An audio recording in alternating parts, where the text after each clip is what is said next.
So we are pleased to announce an arrest in this case. The suspect, Jawan Horton, date of birth was May 13th of 98. Following the execution of multiple search warrants, homicide has charged Mr. Horton with first-degree murder, robbery with a dangerous weapon, and 2 counts of firearm by felon. His history includes convictions for armed robbery, which make him the convicted felon. He was presently on post-release supervision since February for 3 counts of armed robbery and a breaking and entering charge, and was recently arrested in September for also fleeing to elude from a traffic stop. Based on his record, we obviously see an escalation of violence, so we are very pleased to get a dangerous offender like him into custody, which we hope will bring some semblance of peace to the Baker family. Other charges could be pending as the investigation proceeds. It's still very much an ongoing investigation. As you know, just because we make an arrest in the case does not mean the investigation stops at that point. We're still seeking additional information.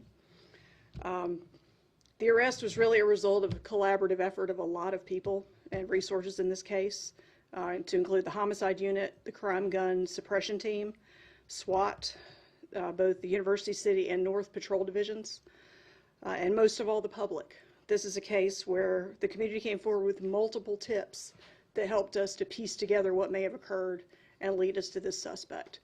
We've had more tips on this case than I can remember in recent history on most cases, so we're very grateful to the public for contributing to that. We leveraged all those resources to make this arrest. So to speak a little bit more about our Crime Stoppers program, I'm going to turn it over to Detective Ricky Smith, who can kind of speak to that.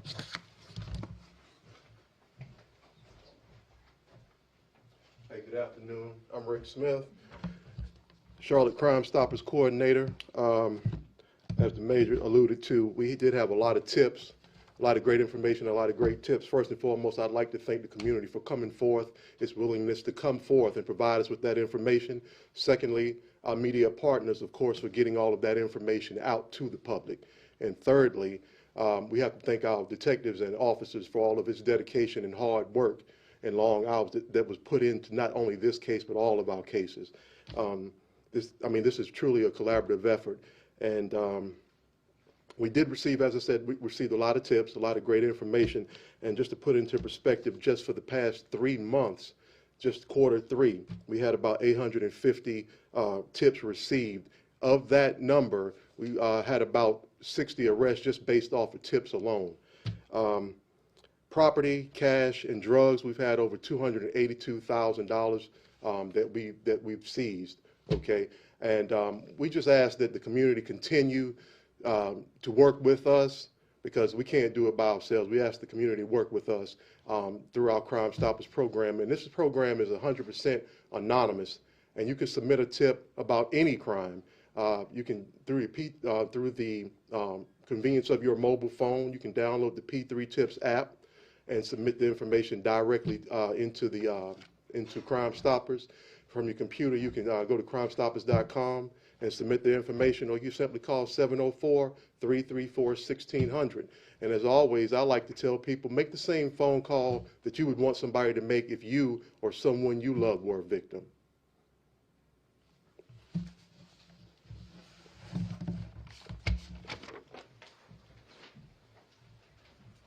All right. I'm here for any questions that you may have about this arrest or this case. Was the suspect already in custody? You said he got arrested in September? Yes, he was not currently in custody. He had been arrested and released. Was the September, when he was arrested in September, did you guys already know you were looking for him at that time? Well, I'm not going to talk about all the specifics of the investigation, but we certainly had been looking into him as a potential suspect throughout. Sometimes it takes a little while to piece together a case. I know that one of those charges were fleeing police. Was that part of it? Were you trying to take him into custody for this? No, that was traffic charges. Really didn't have anything to do with this. Had he been known to do ATM robbery before? I'm not clear on which robberies he had. I know he was involved in a business robbery before he was locked up last year. I believe it was last year. He's been on post-release since this past February for 3 counts of armed robbery. So I don't have all those details on that arrest, but we can certainly get that to you. All right. Was he known to be violent? Was he violent, just used violence in his other crimes? I mean, I would say so. He's charged with armed robbery, breaking and entering, and now he's escalated to actually shooting and killing somebody in the course of a robbery. So we're obviously glad to get an escalating violent offender off the street. Potentially, what kind of charges does he face for a crime like this, and what potentially sort of sentencing does somebody face for these kinds of crimes? Well, that's obviously for the court to determine. He's currently charged with first-degree murder, robbery with dangerous weapon, and 2 counts of firearm by felon. So obviously those things will have to go into the court system and we'll determine what happens. And that's not to say there won't be additional charges. I can't say at this time because it's still an unfolding investigation. All right, one more question?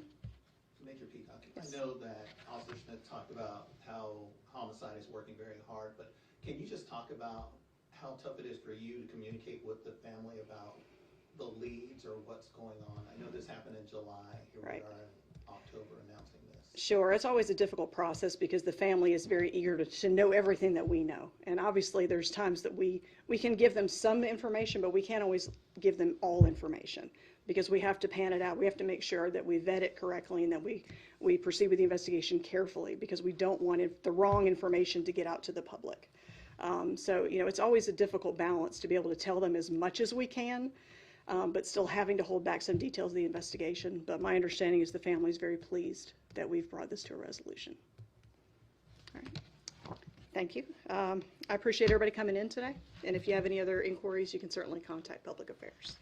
Thank you.